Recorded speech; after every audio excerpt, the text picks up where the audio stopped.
दुख आपको आपका परिवार कभी नहीं देता भाई। ना आपकी माता आपको दुख देगी, ना आपकी पिता आपको दुख देंगे, ना आपका भाई आपको दुख देगा, ना आपकी धर्म पत्नी आपको दुख देगी, ना पति दुख देगा, ना बच्चे दुख देंगे, ना कुटुंब दुख देगा, ना बहू दुख देगी, ना पोता पोती दुख देंगे। आप में से कितने लोग हैं जो टीवी पर कथा सुन रहे हैं और उनका परिवार उनको दुख दे रहा है? कितने लोग हैं ऐसे? कभी विचार करना एकांत में बैठकर कि आपको ना आपकी पत्नी दुख दे रही है, ना आपको आपका पति दुख दे रहा है, ना आप अपने पति को तलाक दे रहे हो, ना आप अपनी पत्नी को तलाक दे रहे हो, ना आपका बेटा आपको दुख दे रहा है, ना आपकी बहू आपको दुख दे रही है, ना आपका कुटुंब के लोग, परिवार के लोग, भाई आपको दुख दे रहा है। ये कहीं नहीं हो सकता। भाई भी आपको दुख नहीं दे रहा, ना आपके परिवार वाले, ना नातेदार, ना रिश्तेदार, ना मित्र, ना सखा, ना दोस्त, कोई आपको दुख नहीं देता। ये शिव महापुराण की कथा कहती है हमको लगता है कि हमारे परिवार वाले दुख दे रहे हैं, हमको लगता है हमारी बहू हमें दुख दे रही है, हमें लगता है हमारी सास हमें दुख दे रही है, हमें लगता है हमारा पति हमको दुख दे रहा है, हमें लगता है हमारे कुटुंब वाले हमको दुख दे रहे हैं। पर शिव महापुराण की विद्येश्वर संहिता कहती है ये कोई आपको दुख नहीं देते, दुख आपका पूर्व का कर्म आपको देता है। ये जितने भी मिले हैं ना आपको, रिश्तेदार, नातेदार, कुटुंब, भाई, बंधु, सखा, पत्नी, पति, पोता, पोती, ये जितने लुटेरे मिले हैं, ये जितने अपशब्द कहने वाले मिले हैं, ये जितना ताने देने वाले मिले हैं, ये जितना गाली देने वाले मिले हैं, ये जितना उंगली उठाने वाले मिले हैं, ये कोई दूसरे नहीं, तुम्हारे पूर्व कर्म के कोई ना कोई पुराने ही होंगे जो तुम्हारे साथ जुड़कर तुम्हारे टांग खींचने के लिए सामने खड़े हुए हैं। ये कोई तुम्हारे होंगे।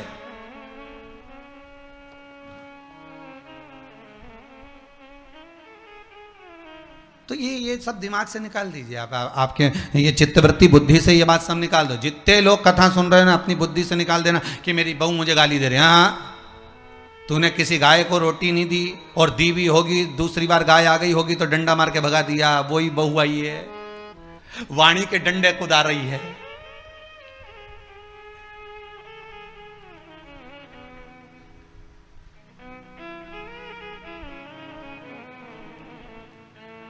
कोई बेटा अगर नहीं सेवा कर रहा, कोई बेटा नहीं पूछ रहा, समझ लेना पूर्व में हमारे बुजुर्ग, कोई दादाजी होगा, कोई दादी जी हो गई, कोई ससुर जी होगा, कोई जेठ जी होगा, हो सकता है किसी की हमने सेवा नहीं करी हो और वही बेटा बनकर आया, आज हमारी सेवा नहीं कर रहा। मत बुरे कर्म कर बंदे वरना पछताएगा, भगवान की आंखों से तू बच नहीं पाएगा, तू बच नहीं पाएगा। अरे ओ अज्ञानी मत करना दानी। बचना नहीं है, बहुत ये हमें लगता है गुरुजी मेरी बहू बहुत परेशान करे, गुरुजी मेरी सास बहुत परेशान करे, मेरा भाई मेरी प्रॉपर्टी खा गया, मेरा भाई ये लेकर चले गया, मेरे ससुराल वाले ऐसे, मेरे रिश्तेदार ऐसे, मेरे कुटुंबी ऐसे, मेरे कबीले वाले ऐसे, मेरे ये ऐसे। तो हमको लगता है कि ये अपने ऐसे।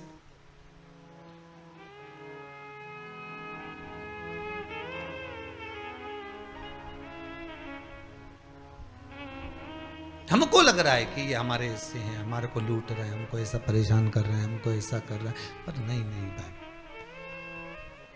शिव महापुराण की कथा कहती है कोई हमको कष्ट नहीं देता। एक बार पहले भी कथा में कहा, आज फिर कह रहे हैं आपको महाराज, फिर कह रहे हैं, आज फिर कह रहे हैं।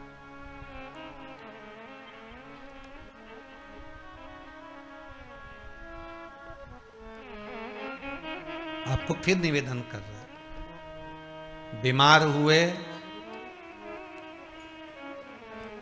देवास में, बीमार हुए भोपाल में, बीमार हुए सीहोर में, बीमार हुए कहीं, डॉक्टर को दिखाने जा रहे हैं इंदौर, डॉक्टर को दिखाने जा रहे हैं भोपाल, डॉक्टर को दिखाने जा रहे हैं देवास, मुंबई, पुणे, जहाँ तहाँ हम डॉक्टर को दिखाने के लिए जा रहे हैं। वहाँ हॉस्पिटल में हमने सुई लगवाई, इंजेक्शन लगवाया, वहीं से कहीं कुछ चीरा फाड़ी कर दी, ऑपरेशन कर दिया।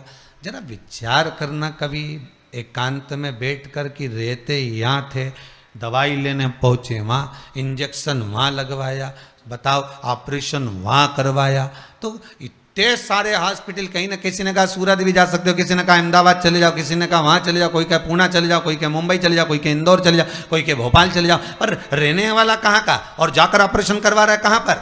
विचार करिएगा। रहने वाला कहाँ का और इंजेक्शन लगवा रहा है कहाँ जाकर? जरा विचार करिएगा।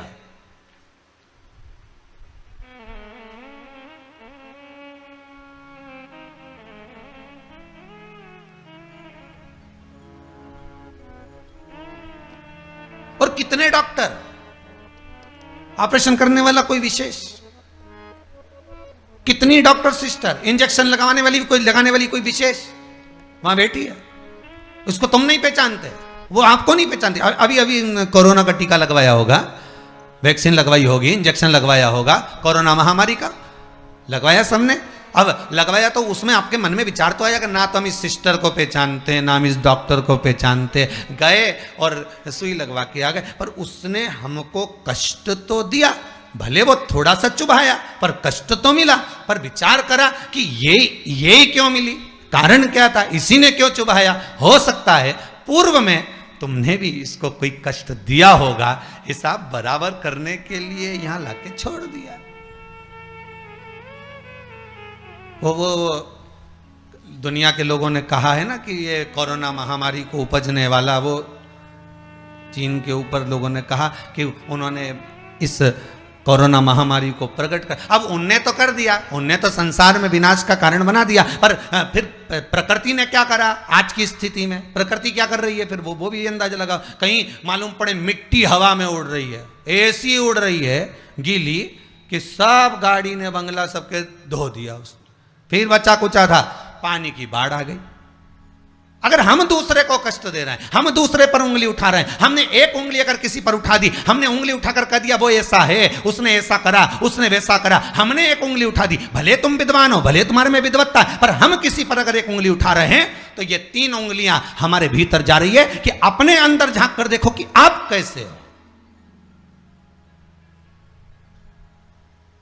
अपने भीतर झांक कर देखिए कि आप में क्या तत्वता है।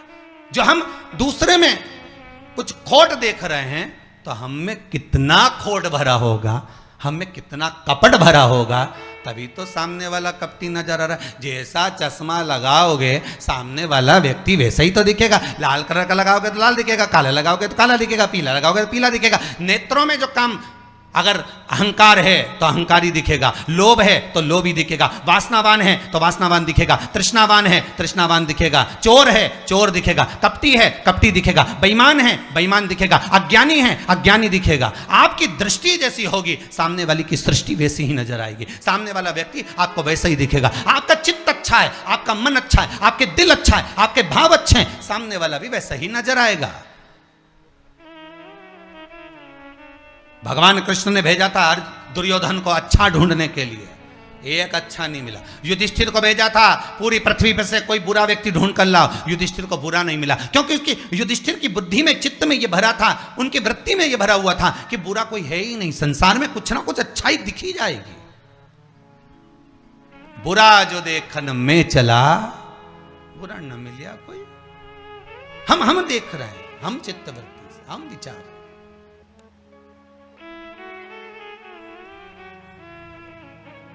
कौन ना बहू बुरी है, फिर निवेदन करूंगा, ना सास बुरी है, ना बेटा बुरा, ना बहू बुरी, ना ही ये पूरा संसार बुरा, सब अच्छे हैं। फिर बुरा क्या? अपना कर्म जो हम कर कर आए हैं, उस कर्म का भोग संसार में आकर भोगना पड़ेगा। एक रोटी भी हमको खाने को मिल रही है तो हमारे पूर्व के किए हुए कर्म के अनुसार मिल रही है। दुख भी अगर हमको मिल रहा है तो हमारे पूर्व के कर्म के अनुसार मिल रहा है। सुख भी मिल रहा है तो हमारे पूर्व के कर्म के अनुसार मिल रहा है। हम जैसा कर्म करें उसके अनुसार हमें फल मिल रहा है।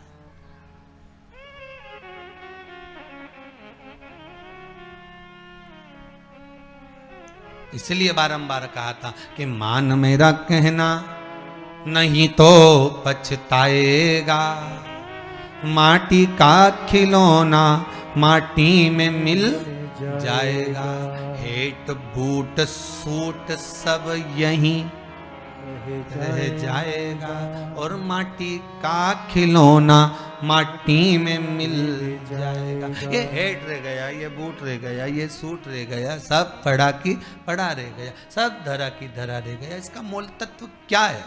इसकी महत्वता क्या है?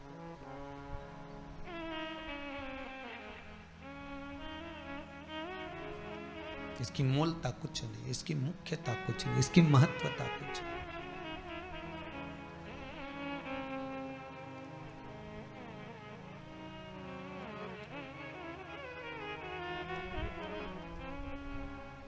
किले भोले का नाम,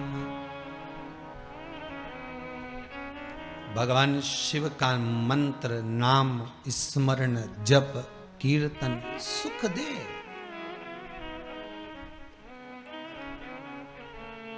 और वो सुख कोई साधारण नहीं हो सकता। वो सुख का आनंद, वो सुख का भाव बढ़ता चले जाता, आनंद बढ़ता चले जाता।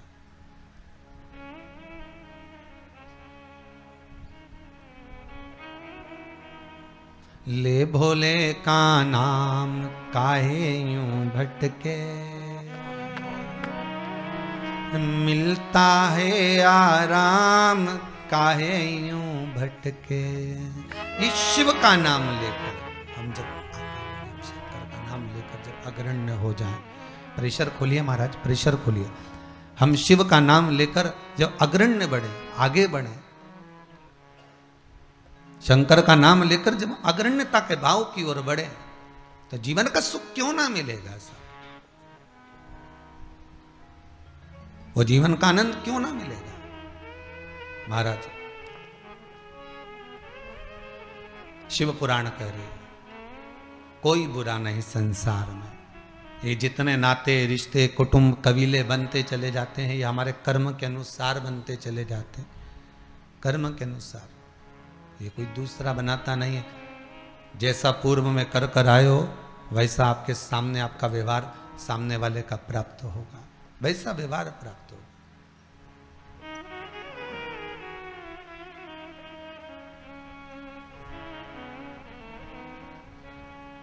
शिव पुराण कह रही है, शंकर की कथा कह रही है, शंकर का अनुमोदन कर रहा है। महाराज अच्छी संगत में बैठोगे,